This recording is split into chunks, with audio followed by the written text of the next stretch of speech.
Oh, oh, oh, oh, oh. Una mattina mi son svegliato. Oh, bella ciao, bella ciao, bella ciao, ciao, ciao. Yeah. Yeah. Yeah, that's a good. Yeah. Live from West Berlin, it's the committee program with Aaron Chaudhary, Julia Doubleday, Forrest, Lovette, Fiamma, Meli, Xhevat, Castrati, and yours truly, Jacopo, Castelletti. We join the show already in progress.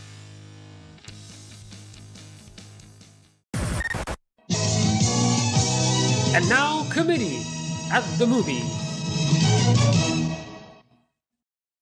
Hi, y'all, and welcome to another of your alternate content study week episodes where we take a step back and watch films, listen to old radio, engage with audio, anything that illustrates the issues, especially exploring propaganda that we engage with on the show. And that show is the committee program. By the way, I am your host, Arun Chaudhary. I may not have mentioned. Okay, so tonight I'm in, actually it's a bit of a secret, so let's put the confession graphic up, which I'm told by the lawyers actually protects us in case of leaks. And now, committee confessions.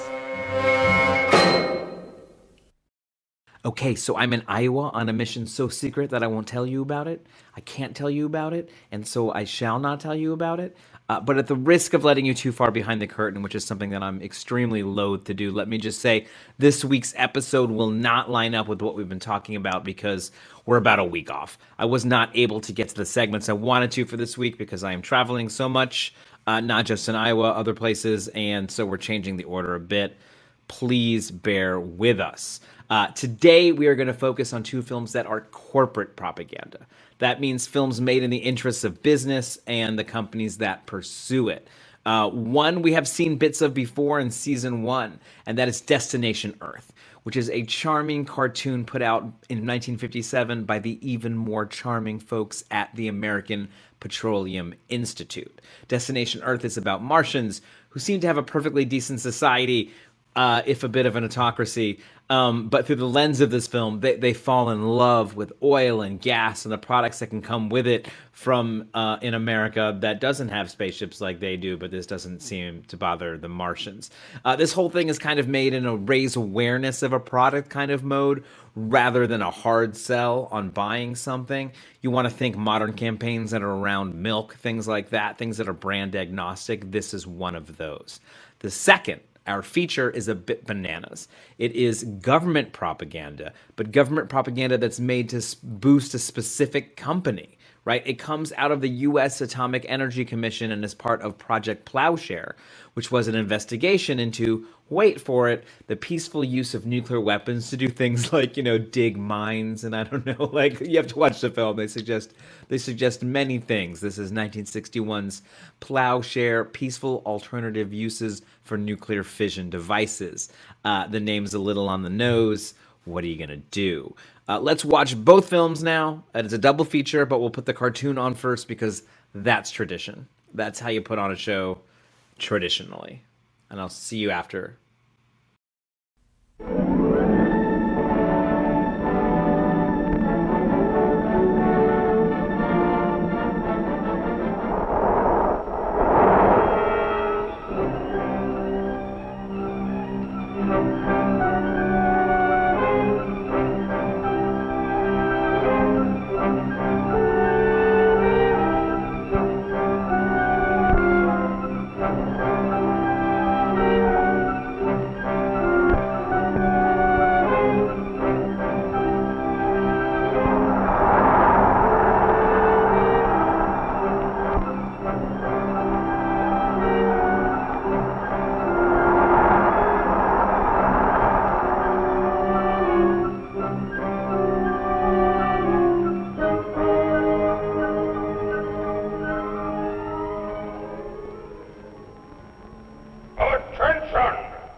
National Stadium, honoring that intrepid space explorer, Colonel Corin.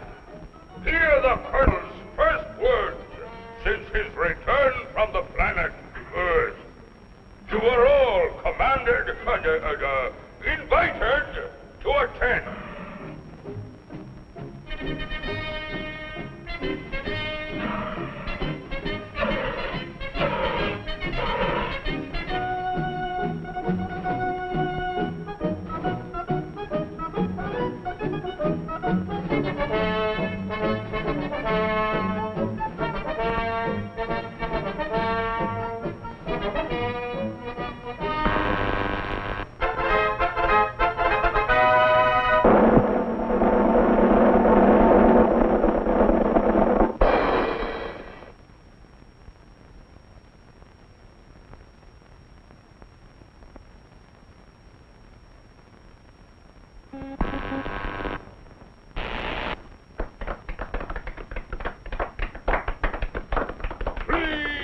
Please, thank you for this unsolicited testimonial. And now, by special permission of the Commander-in-Chief, me, here is Mars' first space explorer, Colonel Cosmic.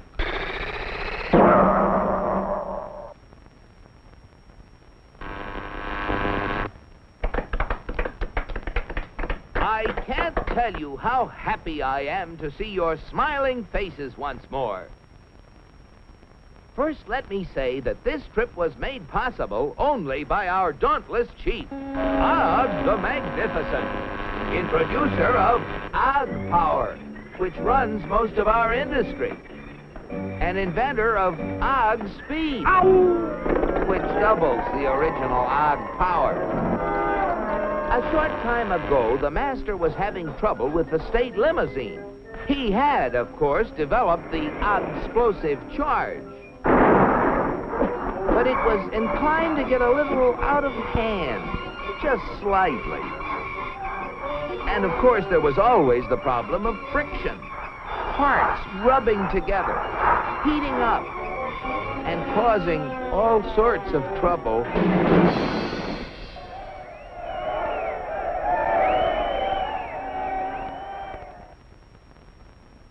But our leader was undaunted.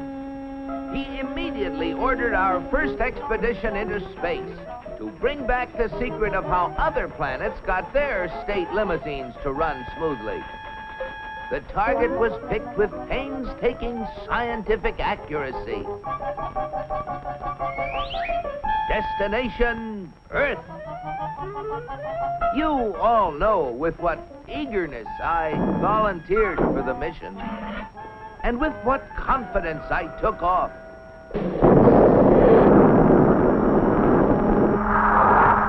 I took careful bearings and set out for my goal. It seemed no time till I was approaching a country of Earth called, the United States of America.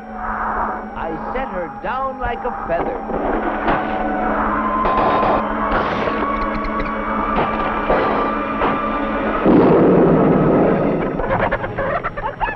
What's all the racket? Naturally, I protected government property by making the saucer invisible. They're after the chickens, Ma! And though the natives showed great interest in me, I decided to make myself invisible, too. Seeing moving lights in the distance, I headed for them. What phenomenal luck! I had landed close to what seemed to be an endless procession of state limousines. They moved quickly, and yet with fantastic smoothness. I just had to get a closer look at one of those Earthmobiles.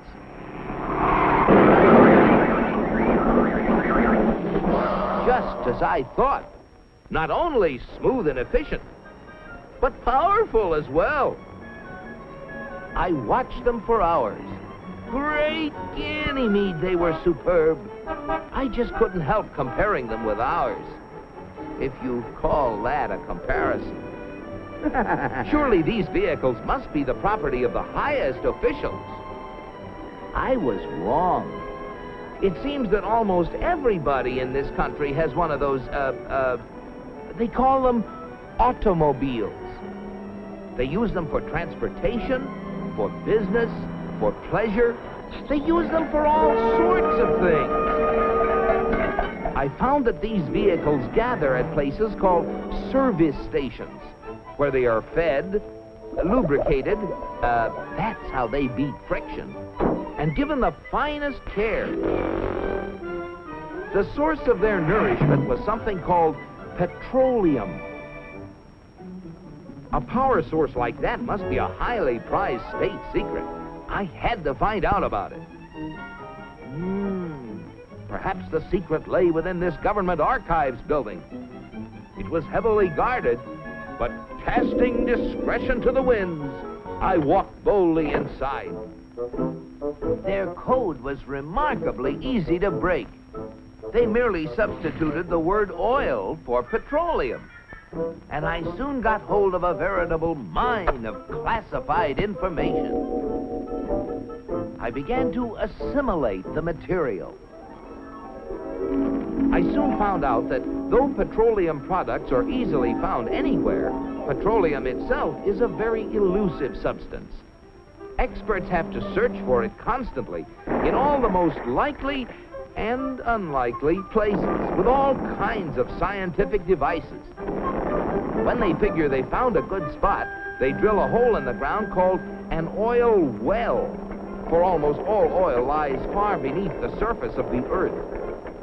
These wells go down thousands of feet and cost a lot of money to drill. But that's no guarantee that they're going to find oil. Matter of fact, in exploratory drilling, only 1 well in 9 finds any oil at all. Only 1 in 44 recovers enough oil to pay for itself. And only 1 in almost 1,000 makes a major discovery. Pretty big odds. Yet America's proved reserves, the oil supplies still underground, have kept increasing steadily. I couldn't imagine how this ever-increasing supply of oil was achieved until I found out that there's not just one, but thousands of oil companies, all competing with each other to discover and develop new sources of oil. For believe it or not, in the USA, anyone who is willing to risk it can drill for oil.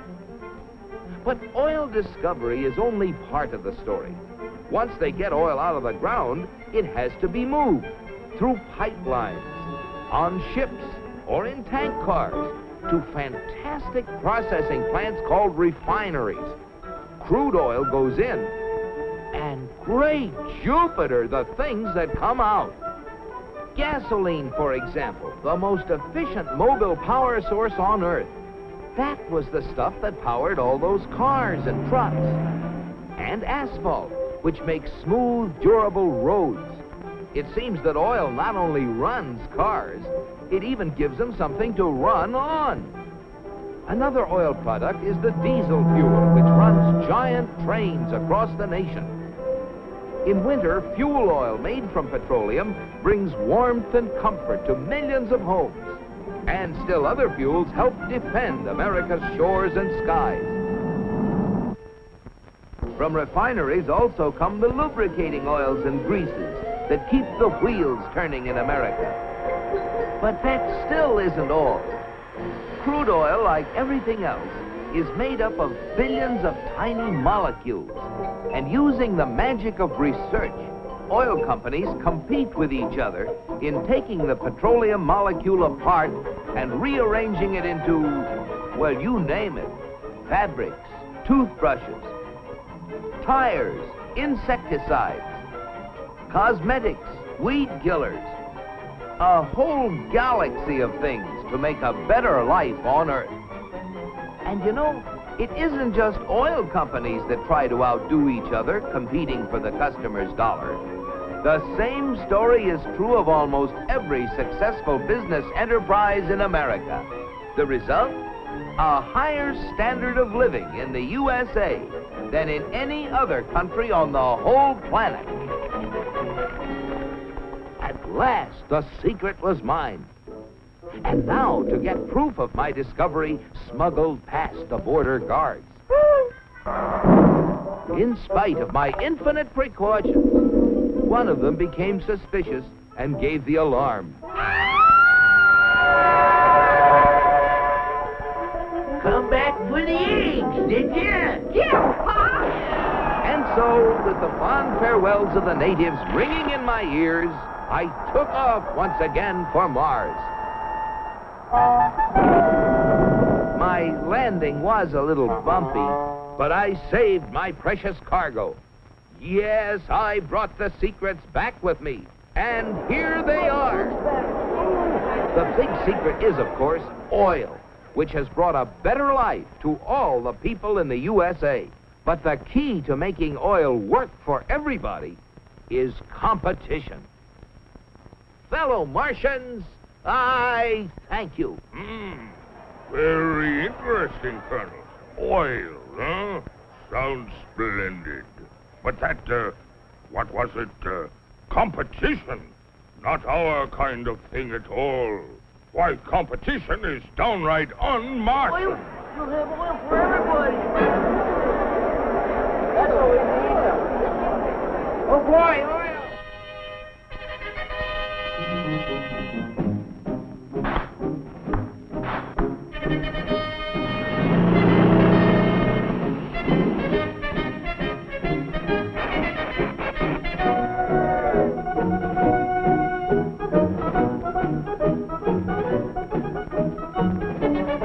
Look at them. You know what this means, Cosmic?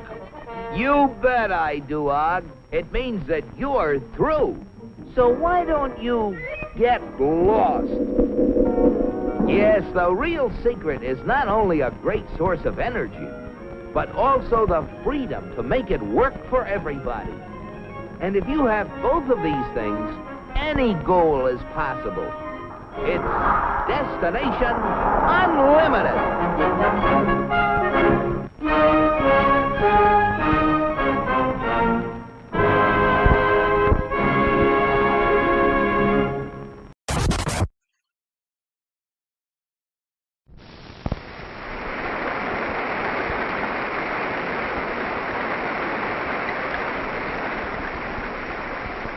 To bring water and food where there is only parched earth,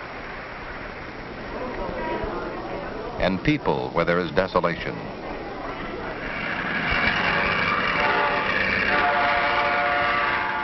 To bring freedom of movement where there are imposing barriers, and commerce where nature has decreed there will be isolation.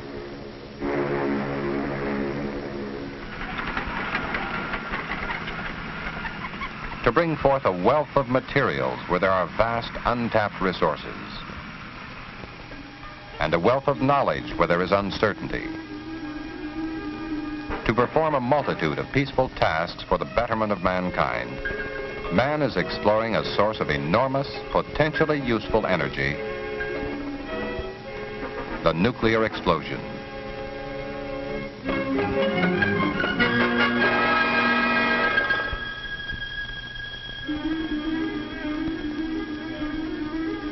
He sees the potentials, and he sees the problems. To investigate both and to develop the technology that will turn potentials into realities, the United States is conducting, for the benefit of all nations, a program it calls Plowshare.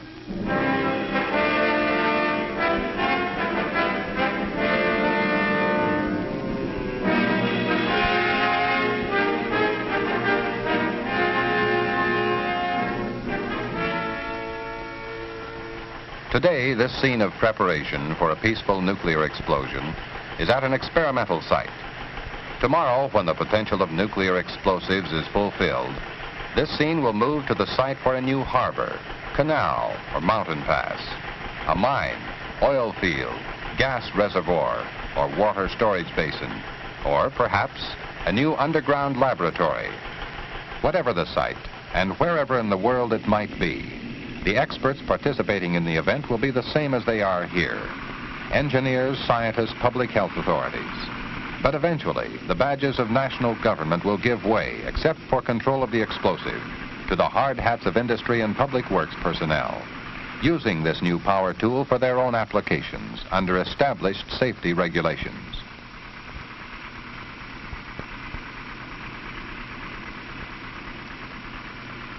This is the day of reality that Plowshare is working to fulfill, when it can deliver to mankind a proven tool and a proven technology. Mankind wears many faces, lined with suffering from many different hardships. But there is a basic, frustrating problem common to all. Many of mankind's pressing needs can be accomplished only by undertaking earth-breaking and earth-moving projects that are too large or too costly with today's energy systems. Man has performed useful tasks with conventional explosives for centuries, but he has recognized and lived with their limitations. He knows that a conventional chemical explosion releases the energy that bonds atoms into molecules. But he also knows now that there is a far greater source of energy within the atom itself, the energy that holds together the heart of the atom, its nucleus. This is the energy released in a nuclear explosion. Energy so enormous that man must express the yield or energy release of nuclear explosives in terms of the tons, thousands of tons, or millions of tons of TNT required to produce an equal amount of explosive energy. But in grasping the full potential of peaceful nuclear explosives, man looks not only to their great energy, but also to their relative size and cost. He sees that a 10-kiloton nuclear explosive, for example, could be as small as 15 inches in diameter and 3 feet long. The price would be about $350,000. The equivalent 10,000 tons of TNT would fill a sphere about 73 feet in diameter with a price tag of about $5 million. Furthermore, if he increases the nuclear yield 200 times, up to 2 megatons, the package is only about 2 feet greater in diameter and 7 feet longer, and the price barely doubles. To increase the yield of the TNT 200 times, he would have to increase the size of the explosive 200 times, ending up with a pile of TNT weighing 2 million tons, which would fill a coliseum twice. And at the same time, the price of the TNT would increase 200 times, up to more than $1 billion. Enormous energy, relatively inexpensive, compact and easily transportable. This is the new power tool that Plowshare would add to man's resources of useful energy, to do jobs never before practical or even possible. Man had speculated on the peaceful potentials of nuclear explosives even before using them in time of war. It wasn't until the mid-1950s, however, that definite plans began to take shape. The United States Atomic Energy Commission was already conducting the Atoms for Peace program to benefit the health and welfare of men everywhere, developing, encouraging, and supervising the peaceful uses of nuclear radiation in science, medicine, industry, and agriculture, and of nuclear power for generating electricity. In 1957, the Commission expanded Atoms for Peace with a new program, Peaceful Nuclear Explosives. The program borrowed its name from words of the prophet Isaiah, in keeping with its goal to beat the destructive blade of the nuclear sword into a plowshare that would cut deep into the earth for the betterment of all mankind. Overall technical responsibility for Plowshare is assigned to the Atomic Energy Commission's Lawrence Radiation Laboratory at Livermore, operated by the University of California. The specialized resources of other Commission laboratories are also brought into the Plowshare effort for major research and development work, plus the special capabilities of various government agencies, private industries, and educational institutions. The task that faces the Plowshare team is to explore and develop safe, efficient nuclear explosives and a practical, effective way to use them. Safety and technology, the two inseparable parts of the Plowshare program. To accomplish this imposing task involves more than conducting new field experiments. It involves delving deep into the storehouse of knowledge man has collected on explosive technology and safety. Centuries of mankind's experience with chemical explosions, and more than 20 years of experience with nuclear explosions. Hundreds of nuclear explosions set off in the atmosphere, in space, underwater, and underground, in a variety of climatic conditions. All of this explosive experience combines to give Plowshare the foundation for building its own specialized technology. And it provides the basis for safety standards that govern all of Plowshare's field experimentation. Before each experiment, experts in geology, seismology, hydrology, meteorology, radiobiology, and many other fields bring their specialized knowledge and equipment into the field. Working with public health authorities, they assure that the specific experiment is being conducted within accepted safety standards. This same thorough investigation will precede the actual applications of nuclear explosions wherever and whenever they may be. What are these actual applications? Some will be dramatic in their effect, as nuclear explosions move huge masses of earth in excavation jobs, reshaping the geography of the land in dimensions never before possible to meet the needs of man. Needs he can see as he struggles against the geography nature has pitted against him. The physical effects of other nuclear explosions may never be seen by the people they serve, as the explosions are set off deep underground to shatter large masses of rock in underground engineering jobs. Other nuclear explosions will be set off to harness the instantaneous release of neutrons, extreme temperatures, and enormous pressures for scientific purposes. These will influence man more indirectly. He may never realize that his daily life has been bettered by the unique research investigations made possible with nuclear explosions. These are the types of applications that Plowshare is working to make possible through research and experimentation, in the laboratory and in the field. The prelude to the full scientific exploitation of nuclear explosions took place before the eyes of observers from nations all over the world. It was the first field experiment of the Plowshare program, Project Gnome. December 1961, 25 miles southeast of Carlsbad, New Mexico. A 3-kiloton nuclear explosive was detonated in a salt bed deep under the Earth's surface at the end of this 1,000-foot-long access tunnel.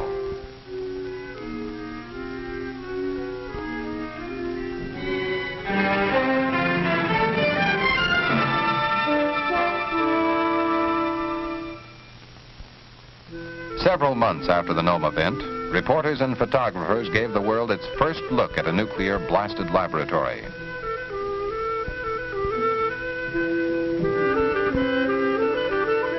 And Plowshare experts weathered the 140-degree heat to gather first-hand information of scientific significance.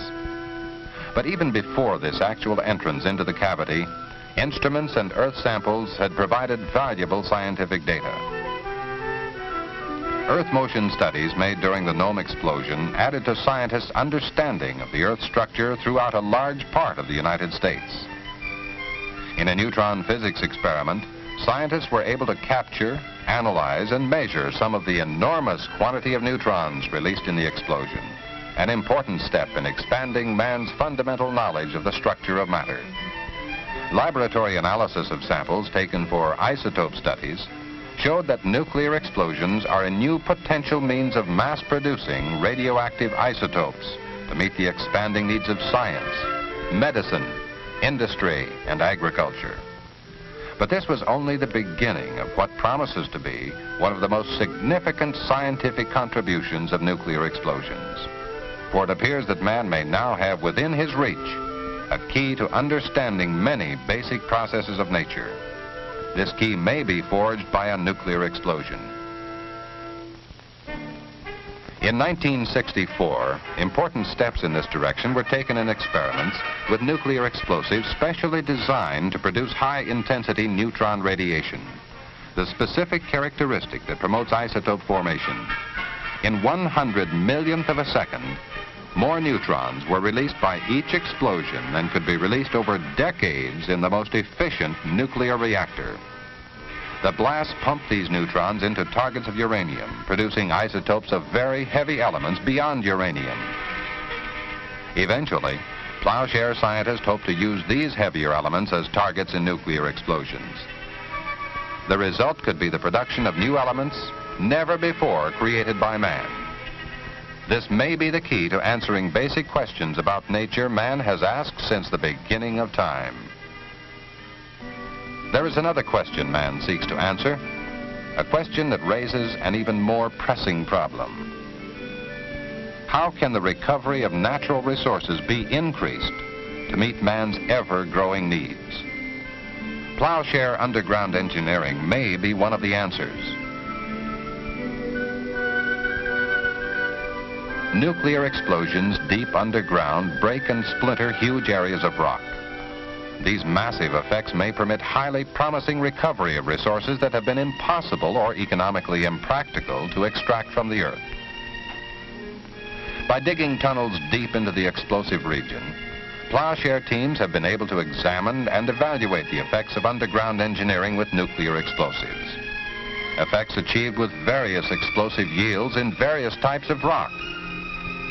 Industries and research institutes in the United States and in various parts of the world have recognized many potential uses for Plowshare underground engineering.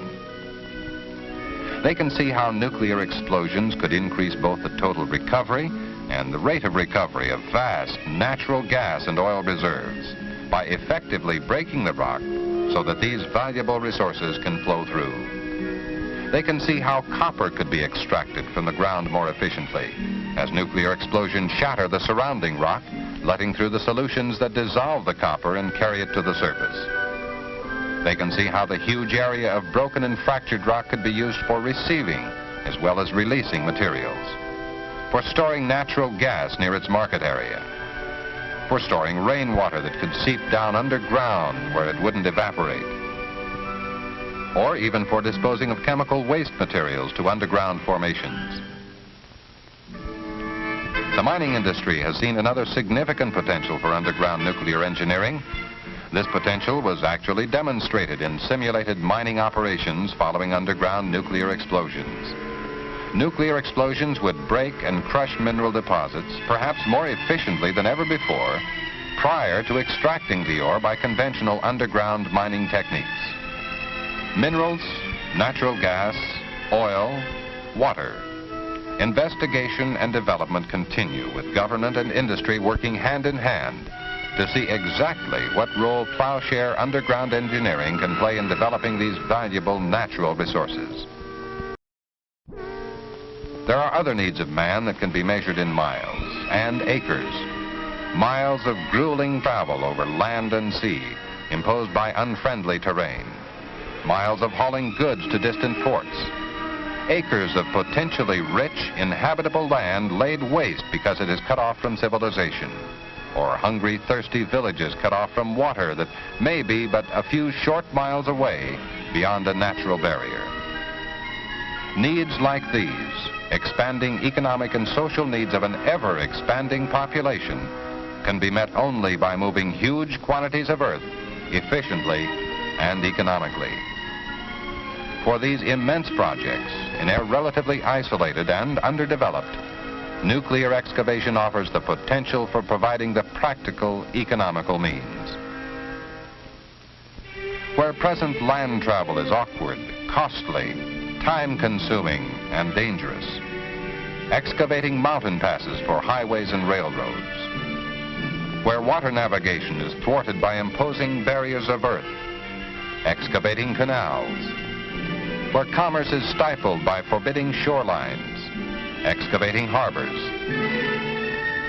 For the diversion of water, cutting channels of great width and depth to carry water to areas of need.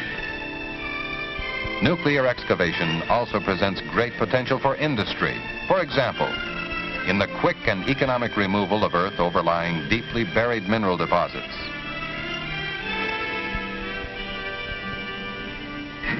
The basic task in developing Plowshare excavation technology is to answer this question.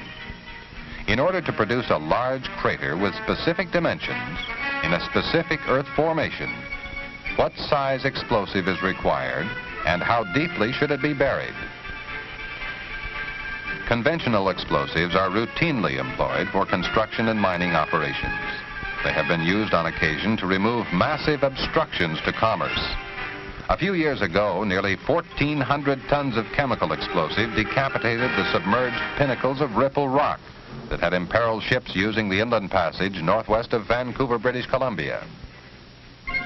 But to produce enormous craters with scientific precision, Plowshare scientists must start with the blackboard, the slide rule, and the computer.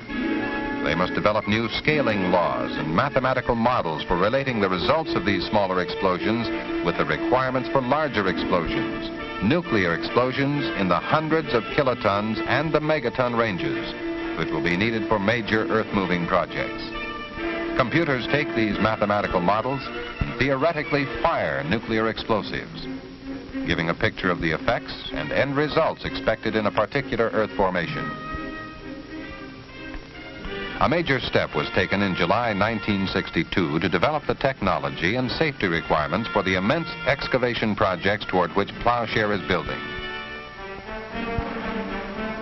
This was Project Sedan.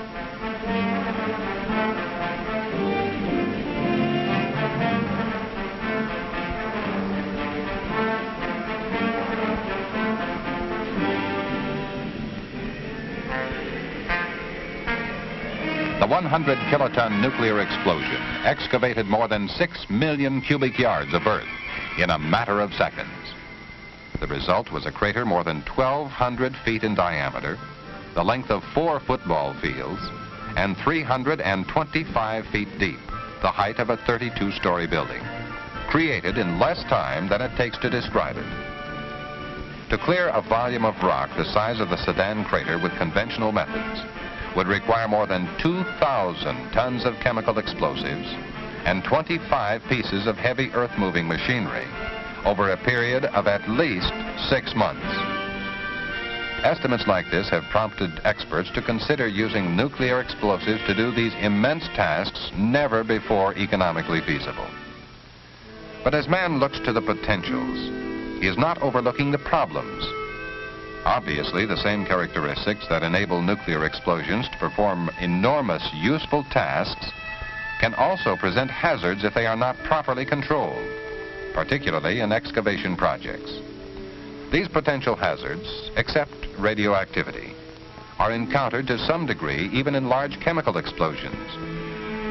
The results of Plowshare work in controlling and limiting the radioactivity released by a nuclear explosion have been and continue to be highly encouraging.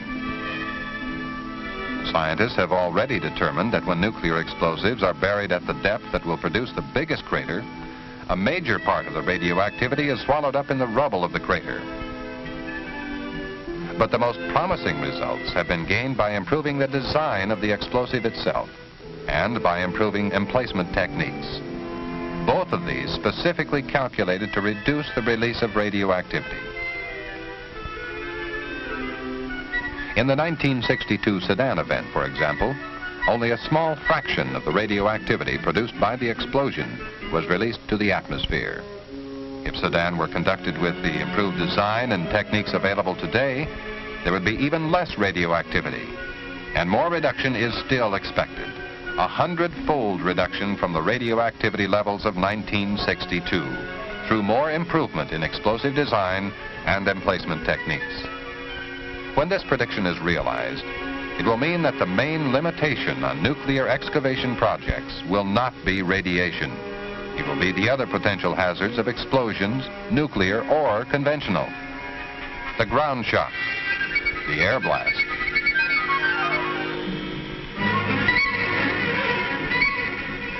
and the dust cloud.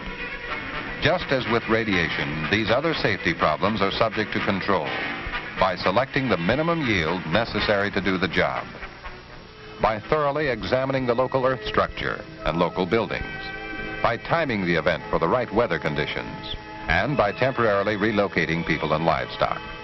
Each of these potential hazards is being carefully studied to determine the exact controls that will be needed in future large-scale projects. Although single nuclear explosions to form circular craters like Sedan have been used to develop basic technology and safety requirements, far more practical value is expected from detonating nuclear explosives in rows to form long ditches. Men have visualized the uses for this type of explosion in digging enormous mountain passes and huge canals. Several projects have already been suggested to Plowshare. A typical mountain cut would be like the one suggested in California's Mojave Desert. Demands placed on railroads and trucking for faster schedules, and the motoring public's demand for greater efficiency have led to a closer examination of one of the West's major transportation arteries. Rerouting railroad and highway traffic over the most direct path through the Mojave Desert, saving countless dollars and man-hours, would mean cutting through an imposing barrier, the Bristol Mountains. It would mean excavating a mountain pass 2 miles long, moving 68 million cubic yards of earth. This project, or a similar mountain cut, would be an effective demonstration of Plowshare's potential with rows of nuclear explosives, if all of the safety requirements can be met. But there is no doubt that most applications for nuclear excavation would be not in the United States, but in other countries. The most dramatic example so far is in Central America, the blasting of a sea-level Atlantic-Pacific interoceanic canal. Studies are being planned for both conventional and nuclear excavation on 4 possible routes for such a cut across Central America to supplement and eventually replace the Panama Canal, where ships now wait long hours to strain through the narrow, complex lock system, and others can't make it through at all. Before long, it will be inadequate. Even before it was built half a century ago, the complexity and limitations of this lock-type canal were realized. Men dreamed of a sea-level canal, but it remained a dream. Plowshare may be able to make that dream a reality, and it is being considered. It is estimated that for certain routes, nuclear explosives could excavate the sea-level canal at 1/3 the cost of conventional excavation and in considerably less time. And the end result would be a much wider and much deeper channel. A nuclear-blasted route across Central America could provide a navigable channel 1,000 feet wide and up to 200 feet deep in mid-channel, offering a virtually unlimited capacity. No wonder this enormous project has so stimulated the imagination of the world. For a canal of this immensity, representing years of planning and development, complex engineering, and precise execution, would be one of the greatest civil engineering feats of all time. And so the planning and the search for more needed information go on, as Plowshare builds toward the technology needed to accomplish the proposed projects we have seen, or any other projects of equal magnitude. Basic results of peaceful nuclear explosions have been demonstrated in moving huge quantities of earth, in breaking and fracturing masses of rock deep underground, and in providing man with new scientific knowledge. But these results are still potentials, and much work remains to be done before these potentials can be turned into the realities that will serve the specific needs of men in various parts of the world. When any one of these specific applications comes to pass, whenever the time and whatever the place, it will mean that in experiments like the one being prepared for here, the technology and safety of peaceful nuclear explosions have been thoroughly developed and demonstrated. Furthermore, when nuclear explosives are chosen to do a job, it will mean they are doing a large job cheaper than could be done with conventional methods. Or, more likely, it will mean they are doing an immense job that would be impractical because of time and costs, or even impossible with conventional methods.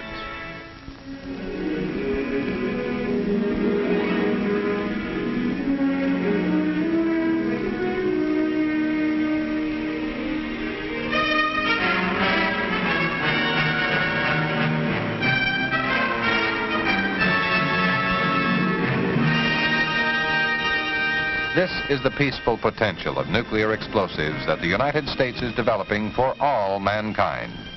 in the program it calls Plowshare.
Right? I thought it was, well, interesting. At least interesting. I say great, you say interesting. We'll meet each other halfway in between. But I want to emphasize that this whole government project, and not just this film, is essentially at the behest of arms manufacturers in the guise of an atomic utopianism, right? It sort of sounds familiar, like switch tech with atomic, and we're getting somewhere, right?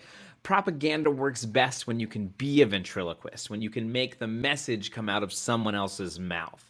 And I think that's why, in the end, Plowshare hits harder than Destination Earth, even though it's not as cute, right?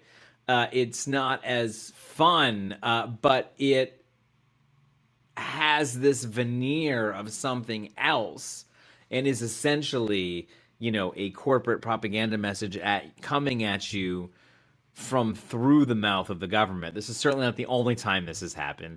This is certainly not the only time that this will happen. But I think here, because we can clearly see the use of nuclear devices is in sort of mundane activities suggested by the film, is so wrong-headed that it throws the issue into sharp relief. La imagen por la cual vale la pena arriesgar la vida, sacrificarse hasta la muerte en los campos de batalla de todos los continentes del mundo. Thanks so much for tuning into the committee program. We know you have many options when it comes to content consumption, and we appreciate your attention to this new season with new episodes on Sundays at 4 p.m. Eastern Standard Time and at 10 p.m. Central European Time. You can support the show by becoming a member on patreon.com/the committee program. You can follow committee on Twitter, /committee pro, on YouTube, the committee program, on Instagram, the committee program, on Facebook, the committee program, and you can visit the committee program company store at tpublic.com, the committee program shop. Special thanks, as always, to our team, Xhevat Castrati, Fiamma Meli, Jacopo Castelletti, Forrest, Lovette, and committee's deputy director, Julia Doubleday. Look alive out there. It's later than you think.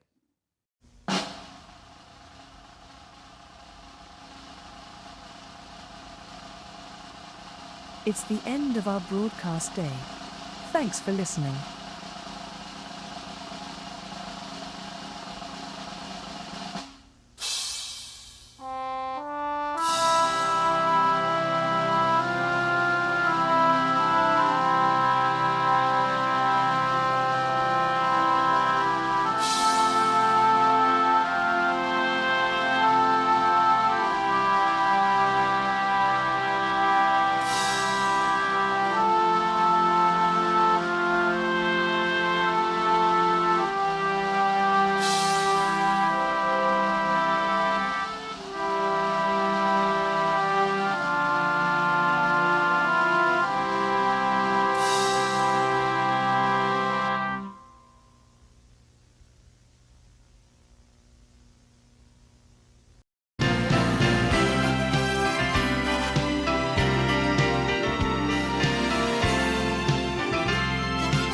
This was the 14th program in our second series.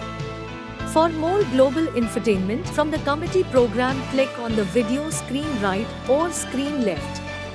Please like and subscribe to the committee program on Sundays at 4 p.m. Eastern and 10 p.m. Central European Time.